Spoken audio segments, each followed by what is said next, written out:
Never Over, boys. This is Antonio from No Marks Allowed. This is the most dangerous podcast in wrestling. And I got something to say before the show starts. Hey, Marks, go fuck yourself.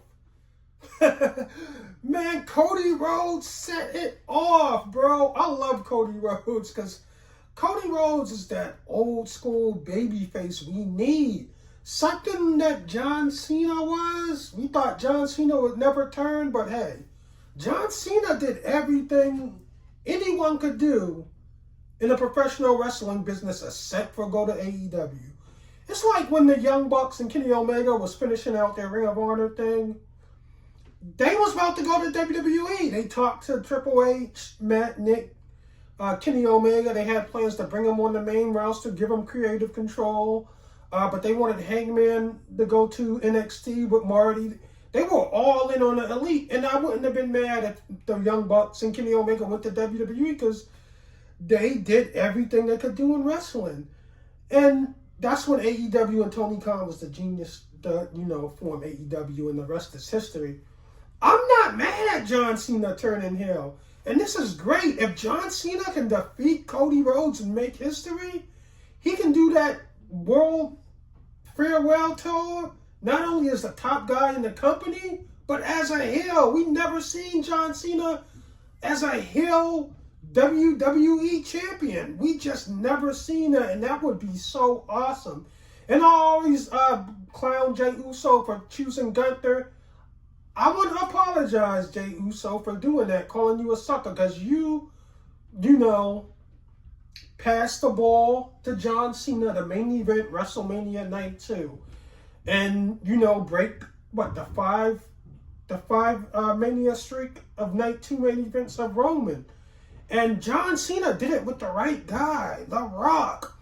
They always felt that, The Rock and John Cena was eye to eye, but they were always rivalries. John Cena was like, well, you kind of went to Hollywood and left this alone. I carried the business on my back for 14 years. But then again, you see John Cena doing the Hollywood thing now. And one Easter egg, I was at Complex Con in Vegas, and they asked Cody about, the Attitude Era. And Cody was like, well, we're trying to get rid of the Attitude Era and, set our own lane and make our own history. But WWE isn't. The Rock is part of the Attitude Era, and he's playing big shot. He's the one that got SportsCenter talking. He's the one that got Hollywood Insider talking about the WWE, not Cody. So when Cody denies The Rock for being his champion and tells The Rock to fuck himself, maybe John Cena and The Rock has been talking about this, before Elimination Chamber, because Cody defeated Roman Reigns. Cody has the whole babyface side of the locker room willing to run in on anyone that interferes. So this was the perfect time to catch Cody off guard. And this is the perfect time for Cena to do something Cena never done, which is turn heel. And after I seen John Cena hug Cody and make eye contact with The Rock, I was like, oh, I know what it is. And shout out to everybody that had tickets in the Rogers Arena. I seen Drake there, Little Yachty was there. Y'all got a show. The WWE did extremely well with Elimination Chamber. It was a great chamber, man. And John Cena winning with the submission over Seth Rollins was the exclamation point. But John Cena, you still have work to do. You got a chance to become the first ever 17-time champion to beat Ric Flair's record. But this is why Cody cannot let this happen. Because if John Cena, he didn't have no dirt on his jacket. No dirt on his jacket. The loyalty, hustle, and respect, and never give up. You would have been a perfect guy to beat Ric Flair's record. Now, not so much, because you'll send kids a message that you can backstab your way to the top. Unlike Cody did. Cody went from undesirable to undeniable. That's why Cody must not let John Cena defeat him at WrestleMania. If Cody can stop John Cena from winning the title at WrestleMania, Cody goes up there in WWE history with the legends like Shawn Michaels, Stone Cold Steve Austin, Hulk Hogan, as guys that defended Roman Reigns, guys that defended a successful WrestleMania, won the title at WrestleMania, defended it, and successfully retained after WrestleMania.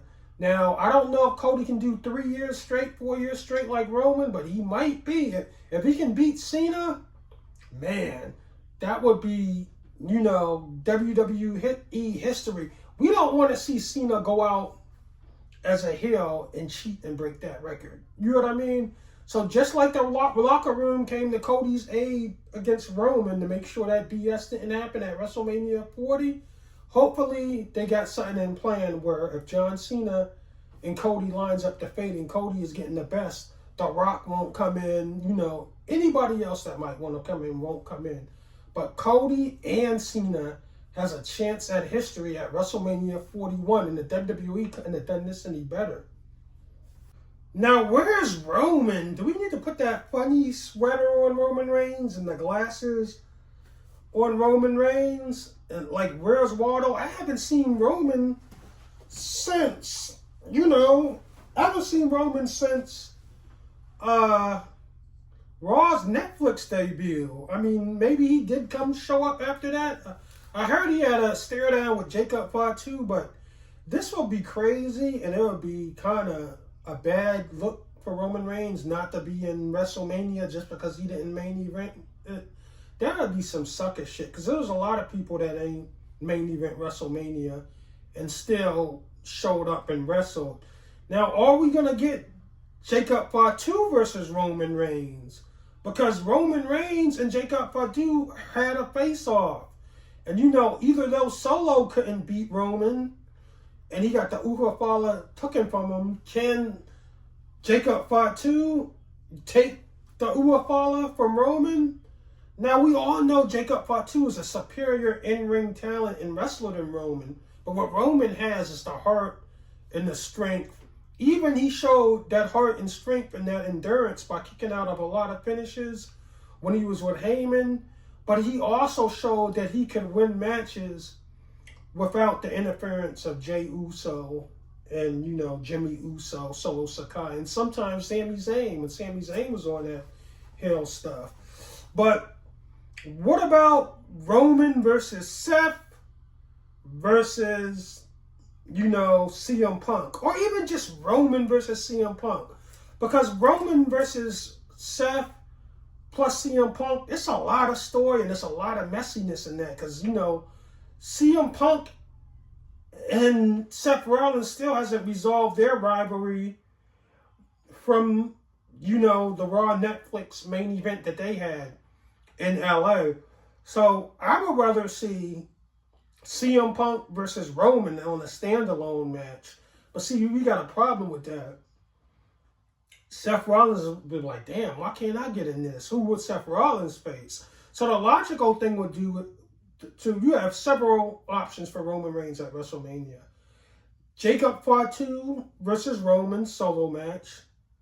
Then you could have Seth Rollins and CM Punk a rematch. That's a rematch that would sell and get people interested. Or you can do this. Let's throw this into the fold. Seth Rollins and Drew McIntyre versus the Heyman guys. CM Punk and Roman. Which is crazy because Seth Rollins has had feuds and memorable moments with all three of those wrestlers. Him and Drew McIntyre had a heated feud that resulted with him losing his title to Drew McIntyre, I think, at WrestleMania 40. Then you had, I think it was the Kingslayer when he defeated Roman Reigns, Seth Rollins. And then you had the CM Punk feud when he lost to CM Punk. That would be crazy. CM Punk and Roman, the Heyman guys, up against Drew McIntyre and, Seth Rollins. And let's see if Roman can have a good match when he's not the main event. Because his match with Solo sucked because he wasn't in the main event. You got to be able to wrestle a good match, whether you're the main event or not. Let's see if Roman can have a good match without 15 people running in the match and having so much drama going around it. We got to see where Roman Reigns is really at. Because I always said Roman Reigns wasn't trash. He's just not Omega, Okada, Ospreay, Danielson, Swerve. He's just not on that level as a wrestler. Yeah, he's a big star because the WWE has a whole machine around him. But his in-ring work and his work rate is very limited. So I feel like, you know, similar like Brock Lesnar, when Brock Lesnar got that bag from WWE where he was only making $500,000 appearance, Roman is not on that type of deal. I think Roman is getting a big salary. Somebody said $12 million a year. That might be false because the sheets don't know what they're talking about. But I already got something like that in a year. So maybe Roman is letting other people shine and just chilling. You know what I mean? But I do see Roman Reigns being part of WrestleMania. It's still over a month and 14 days before WrestleMania is? Because it's starting late this year. It's April 19th and the 20th, or is it April 20th and 21st? It's starting late. It's usually smack dead in the middle of April. As soon as April starts, bam! April 2nd and April 3rd is WrestleMania. Bam! April 5th and April 6th is WrestleMania. So the way they did it, they want to make sure it's good weather in WrestleMania too. So that's why they said, okay, this is what we're going to do. We're going to have WrestleMania in Las Vegas. Now, Las Vegas has tricky weather in April, March. It still can be cold like it is on the East Coast. So now they had it April 20th to the 21st. Now, Vegas is not warm April 20th to the 21st. You can't be mad at WWE. They tried. Next year, they're having it in New Orleans. I think what happened in Philly with the cold weather being in an outdoor stadium and it was freezing, like 45, 48 degrees and wind blowing. It was cold. It felt like an NFC East playoff game in January. You know what I mean? February. It felt like the NFC Championship. That's how cold WrestleMania 41 was this year. I was sitting right behind Stephanie McMahon, The Undertaker's wife, Nick Khan, sitting right behind those guys. I was like in the third or fourth row. And it was freezing. Everybody had their winter coats. Samantha Irvin was freezing her ass off. She had a little dress, but had a mink coat. You could see her shivering in between the matches. So then you had Royal Rumble in Indianapolis, and people were stranded for Ubers, and they was like, this is horrible. You know, we've been outside for hours waiting for Ubers. They won't have that problem in Las Vegas. You can walk everywhere in Vegas. You can catch the bus everywhere in Vegas. You can catch Ubers everywhere in Vegas. Lyfts, cabs, and everything is around each other. For Vegas to have a lot of people, it's so easy to get around. It is crazy. Like, you can walk the most important places in Vegas. So next year they having it in New Orleans. New Orleans, the Ubers is okay. You see what I'm saying? The cabs is okay. The city is going to be hot. They're trying to steer away from these cold cities in WrestleMania despite having big football stadiums.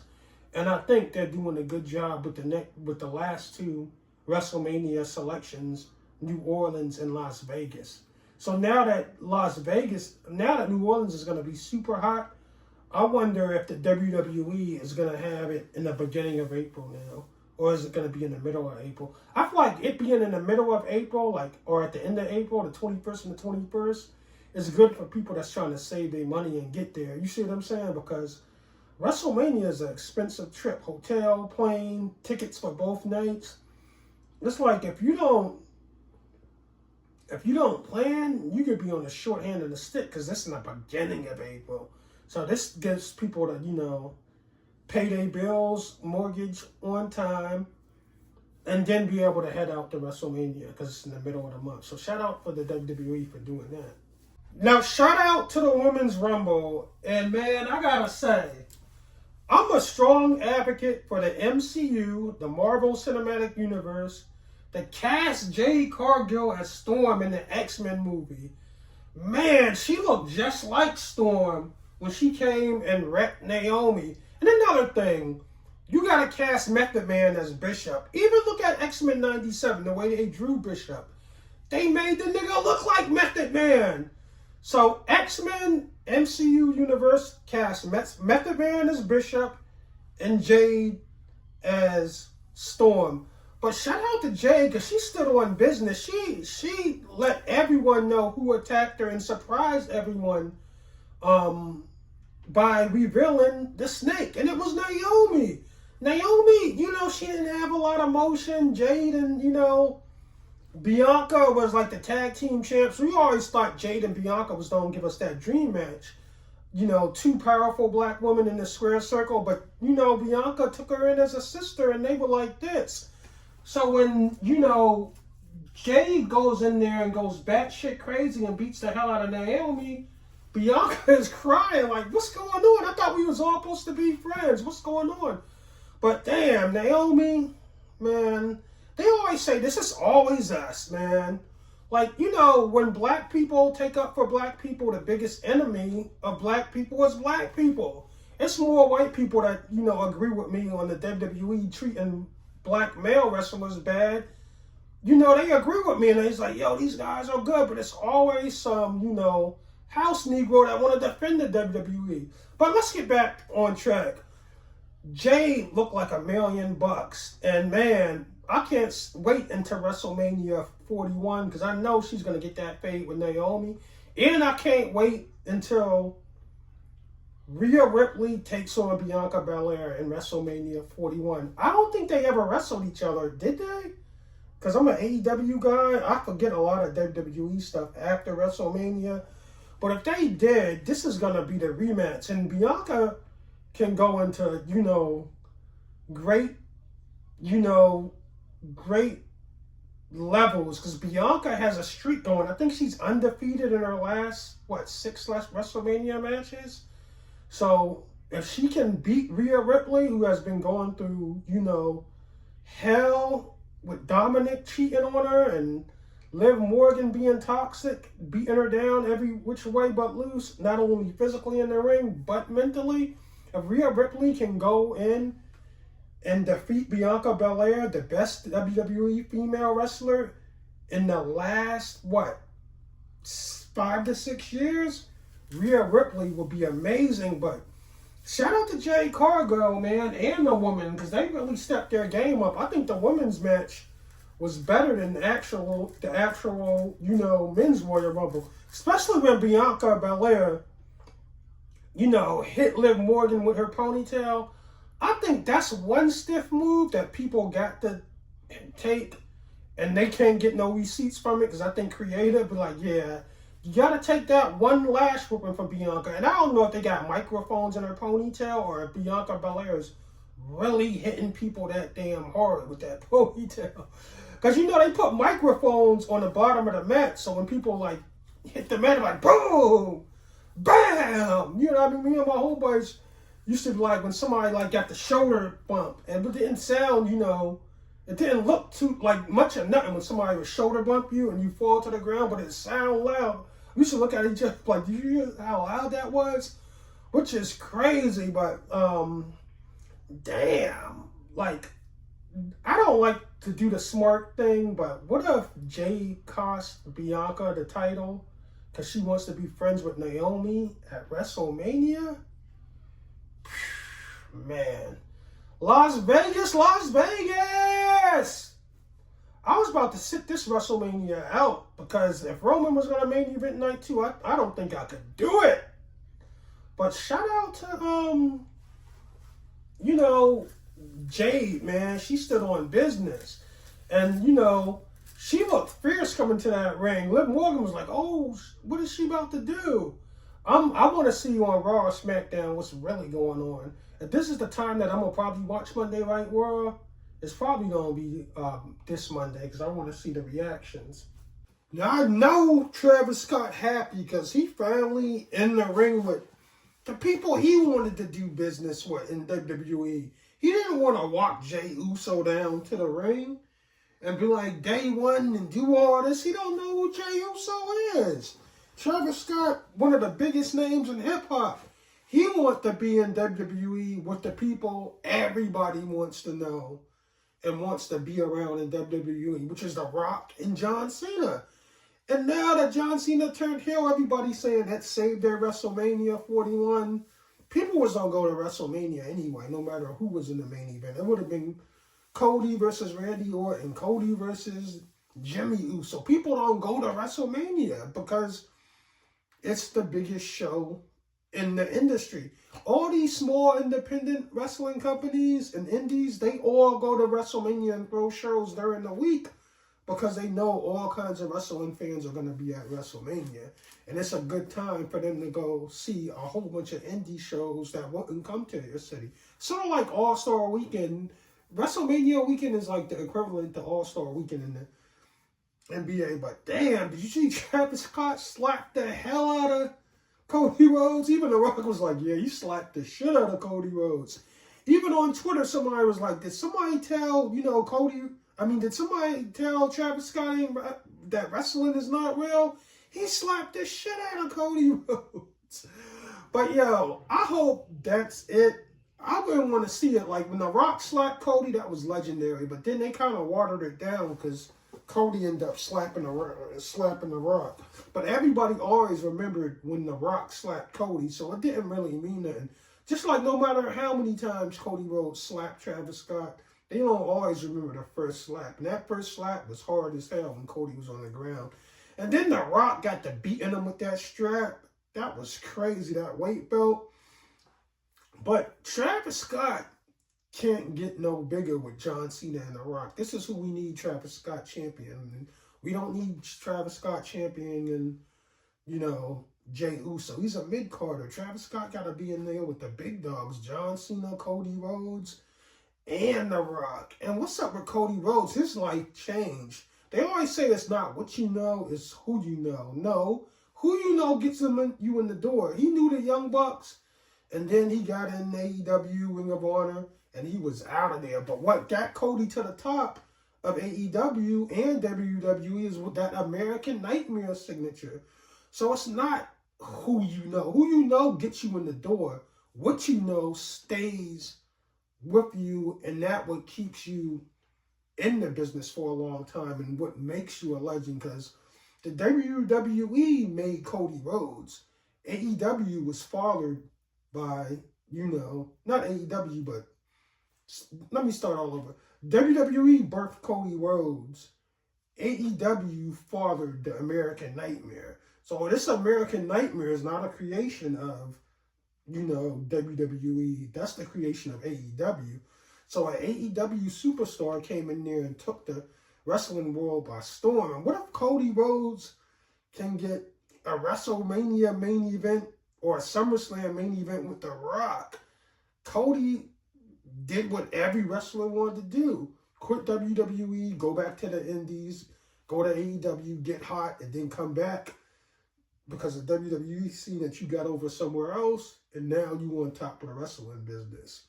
And so this is just gold. It's just good for everybody. It's good for wrestling fans, good for Travis Scott, and good for Cody Rhodes. Yeah. Well, the one and only Cactus Jack. Yes, sir, man. Yes, sir, man. The new hardcore champion. Yeah, I'll take this. I gotta put this shit to the test, though, man. When my first time I can put this to the test, man. Just let me know when first time I can put this shit to the test. Just let me know. Just let me know when I can put this shit to the test. When the first date. When my first date for this. First date for that, January 6th. Where we at, though? January 6th, where? Los Angeles, California. Say less. Live to the world on Netflix at the Inuit Dome. Yeah. I like that. Chase B, give me some, man. Let me show you something, though, man.